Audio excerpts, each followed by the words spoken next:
Cuba's old memorials now serve new ideals. The monuments of its history are now trophies of socialism. The people in the streets are committed to a new dream, socialismo or muerte, socialism or death. The People's Militia guards the new message, that of a utopian society that will unite all the peoples of the world in peace and happiness.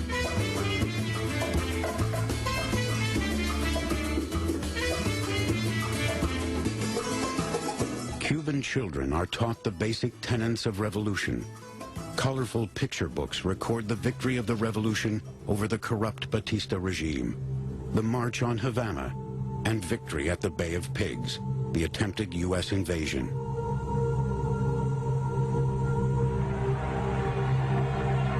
And presiding over all these heroic deeds is Cuba's charismatic leader, Fidel Castro. De todos, de los revolucionarios, de los patriotas, será la misma suerte, y de todos será la victoria. Y nuestra, de todos, patria o muerte, venceremos.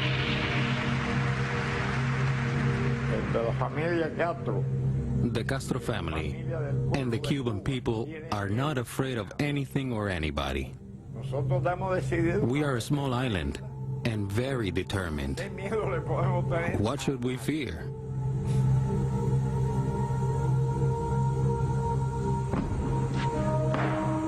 But the Cuban people aren't aware yet of what's happening on their island. That soon women, students, workers, office clerks will be called to arms.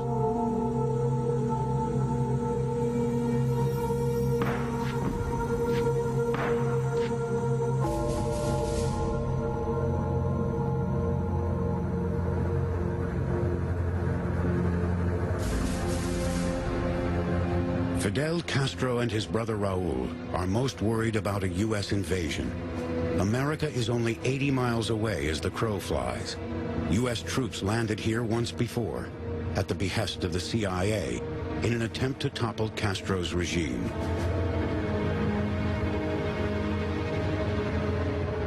So constant vigilance is the mission of this island nation, the way to preserve Cuba. Are the Soviet nuclear missiles part of the equation? Why did the Soviets place missiles here? Well, they said it was to defend Cuba, but it was also to impose an international balance of power. Cuba itself did not want any missiles. It did not need them.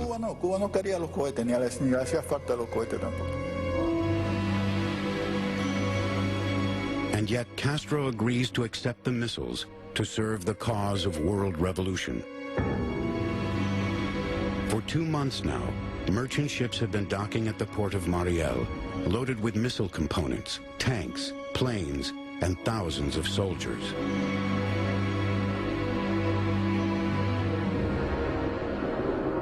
The biggest secret operation of the Cold War has begun.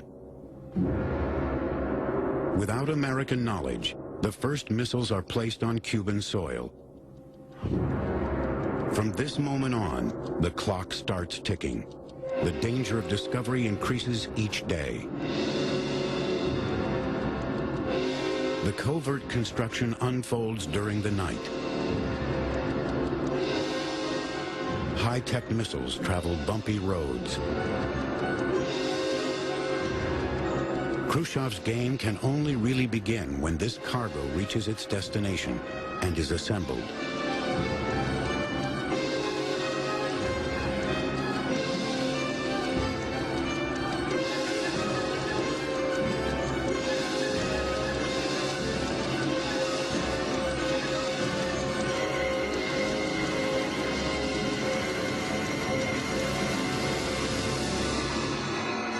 The sandy path behind the city of San Cristobal turns into a nuclear highway.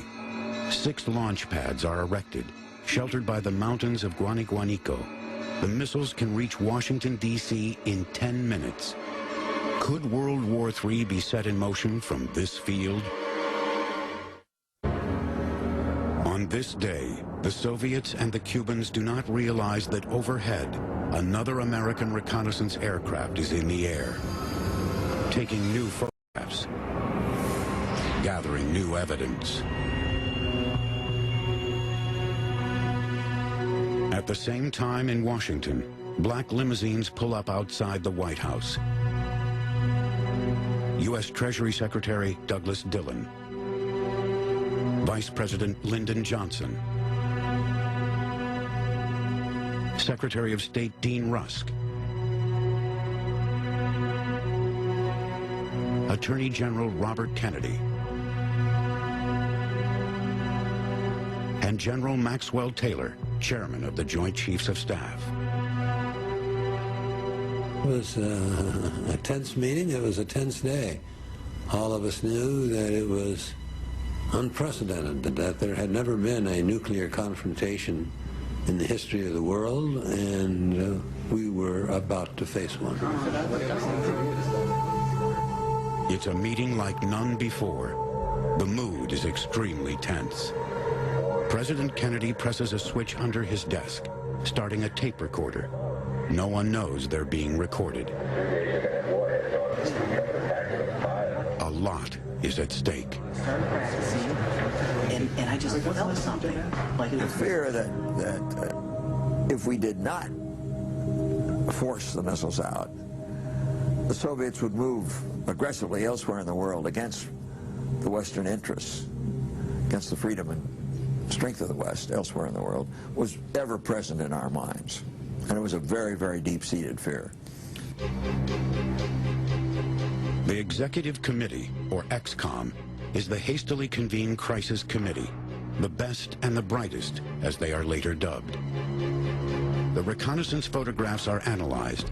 The men focus on one question: when will the Soviet missiles become operational? Within a week, the experts estimate. Is that enough time to respond? And what should that response be? An invasion? A bombing raid? Diplomacy? Or a blockade of Cuba? Only one thing is certain: the missiles have to go. But can that be achieved without war?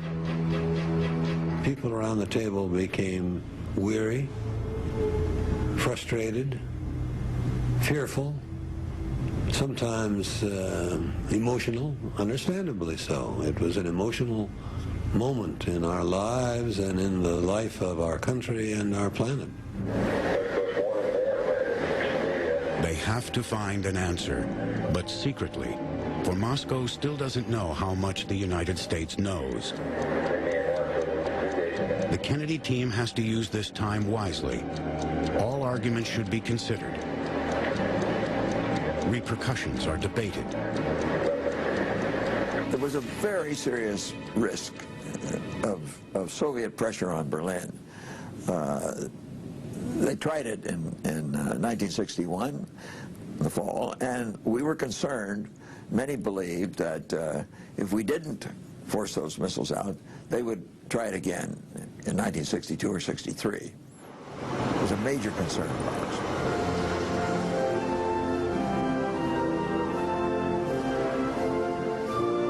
The cement of the Berlin Wall is barely dry. Built just 15 months earlier, it's a symbol of division, not just of Germany, but of the whole world. West Berlin is a thorn in the side of the Soviets, and since they can't get rid of it, they have walled it in.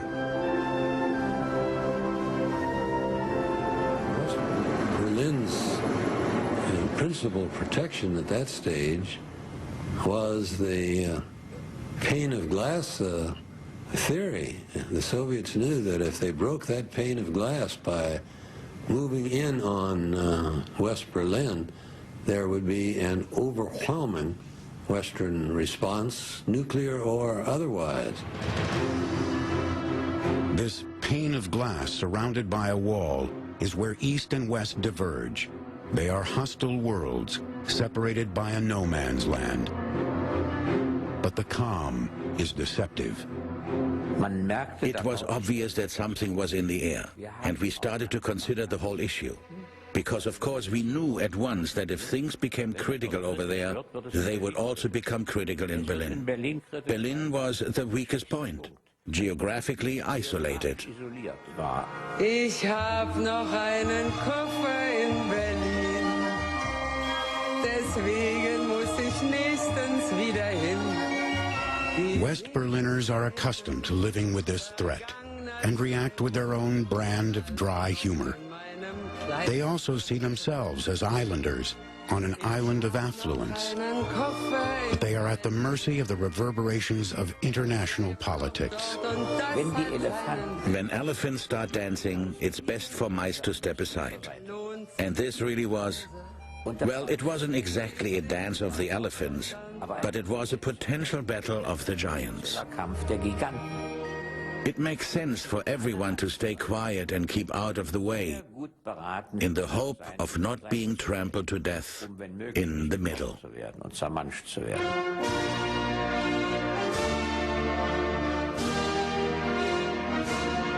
500 miles to the east, the dance has not yet begun. The Soviet Union doesn't know that its missiles have been detected. Khrushchev seems optimistic about redressing the balance of power with the U.S. and protecting Cuba. The Cuban missiles will be ready in a week. Then he will be able to present Kennedy with a fait accompli. The Americans will have to accept it, Khrushchev thinks. Khrushchev was a wishful thinker, and he thought that his imagination and his vision of the world was a correct one, almost always, and on all matters.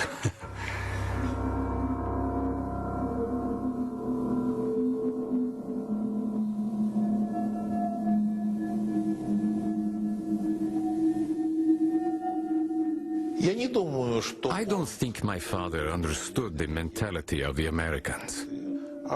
He didn't think the White House would risk war because of those missiles.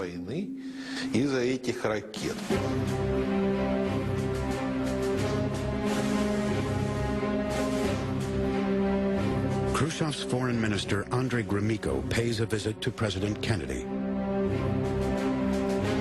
It's supposed to be a routine meeting, but in fact it's another round in the game of Cuban poker.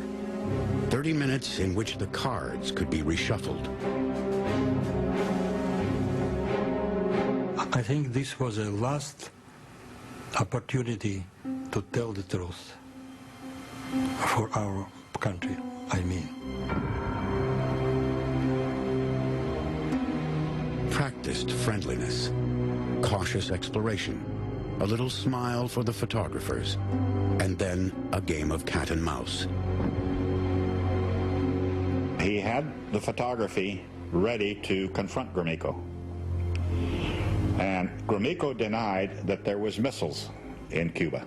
Gromyko puts on a show, pulling out all his diplomatic tricks. Anatoly Dobrinin, the Soviet ambassador to Washington, is with him. Dobrinin is unaware of what's happening, not yet involved in the game. They did not inform me.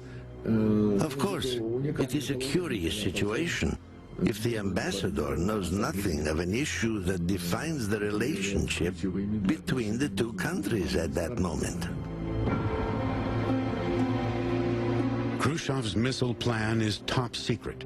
Orders are that nothing can be admitted. But he made everything to move Gromyko to the confession. Of course, Gromyko had no instruction, and he was not a man who was act without instructions. Kennedy, from that moment, was absolutely right not to trust any statement on the part of Kremlin.